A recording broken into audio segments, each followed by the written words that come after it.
Hello everyone, welcome back to my channel Study with Pankaj sir. Today we are going to discussing meaning and definition of money.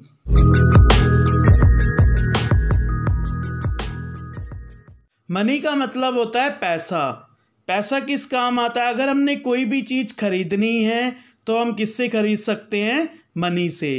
पहले time में money नहीं होता था।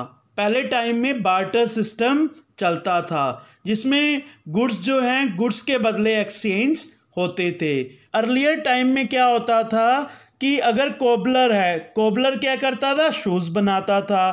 Farmer क्या करता था? Wheat का प्रोडक्शन करता था। फार्मर को शूज़ की ज़रूरत है और कोबलर को व्हीट की ज़रूरत है, तो दोनों आपस में एक दूसरे से गुड्स को गुड्स से एक्सचेंज कर लेते थे। फार्मर जो था शूज़ ले लेता था और कोबलर जो था व्हीट ले लेता था। तो ये क्या था? Barter system. लेकिन जैसे जैसे लोगों की नीड्स बढ़ती गई तो ये बार्टर सिस्टम जो था इनएफिशिएंट सिस्टम होने लगा। इसीलिए जो है मनी इन्वेंट हुआ। A thing which is commonly accepted as a medium of exchange is called money. Money क्या? वो चीज़ है, वो साधन है जिससे कोई भी चीज़ गुड्स एंड सर्विसेज जो है एक्सचेंज कर सकते हैं, उसको क्या कहा जाता है? Money. Example, a rupee in India is money as it is commonly accepted medium of exchange here। आपको पिक्चर में शो हो रहे हैं, ये क्या है? इंडियन रुपी हैं, जिससे क्या होता है कोई भी गुड्स एंड सर्विसेज इंडिया में एक्सचेंज हो जाते हैं। Likewise, a dollar in USA is money as it is commonly accepted medium of exchange there। आपको ये पिक में शो हो रहा है यूएसए की डॉलर, ये क्या है? Money. It is commonly accepted medium of exchange there. USA में डॉलर से जो है गुड्स एंड सर्विसेज जो है एक्सचेंज कर सकते हैं, तो इसी को क्या कहा जाता है? मनी। मनी क्या है? Thing which is commonly accepted as a medium of exchange. Now we are discussing definition of money.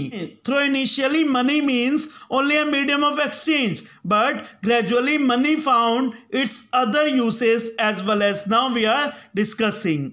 It is defined as an instrument that serves as a medium of exchange, store of value, a measure of value, and a standard for a deferred payment.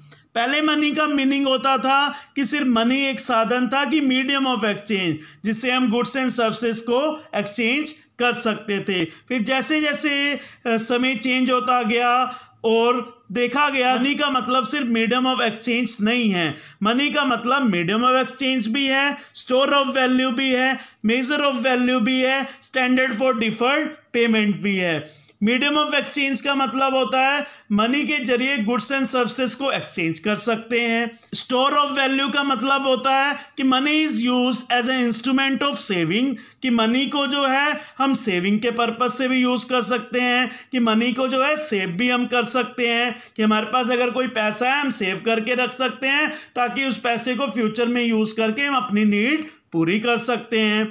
फिर देखा गया money is used as a measure of value. Measure of value means value of goods and services is expressed in a terms of money. Measure of value का मतलब ये होता है कि जो गुड्स एंड सर्विसेज की वैल्यू जो है हम जो है मनी के टर्म्स में मेजर कर सकते हैं। पहले टाइम में जो बार्टर सिस्टम चलता था, अगर कोई गुड्स एक्सचेंज करते थे तो गुड्स के बदले गुड्स एक्सचेंज होता था, वहाँ पर जो है मेजर ऑफ वैल्यू नहीं होता था। मान लो एक पर्सन है उसको कार चाहिए, एक पर्सन है उसको घोड़ा चाहिए, तो घोड़े वाले को कार चाहिए और कार वाले को घोड़ा चाहिए, तो आपस में एक दूसरे से एक्सचेंज कर लेते थे।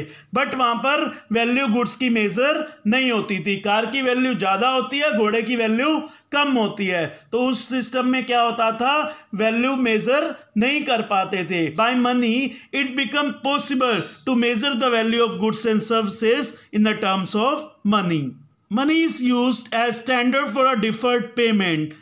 Deferred payment are those payment which are made sometime in a future. Money जो है एक स्टैंडर्ड बना किसका? डिफर्ड पेमेंट का। डिफर्ड पेमेंट वो पेमेंट होती है जो हम फ्यूचर में उसको मेड कर सकते हैं। तो वो किसके द्वारा पॉसिबल होती है? फाइनेंशियल इंस्टीट्यूशन के द्वारा। मान लो आपको पैसे की ज़रूरत है, यानी आपको लोन की ज़रूरत है, आप जो है बैंक से लोन लेंगे और फ्यूचर में जो है आप वो लोन की पेमेंट कर देंगे, तो इसको क्या कहा जाता है? Deferred payment. तो ये कैसे पॉसिबल हुआ? जब मनी आया। तो money means it is defined as an instrument that serves as a medium of exchange, store of value, measure of value and a standard for a deferred payment. I hope आपको ये video अच्छी लगी होगी. Please like, share and subscribe my channel and press the bell icon. Thank you for watching.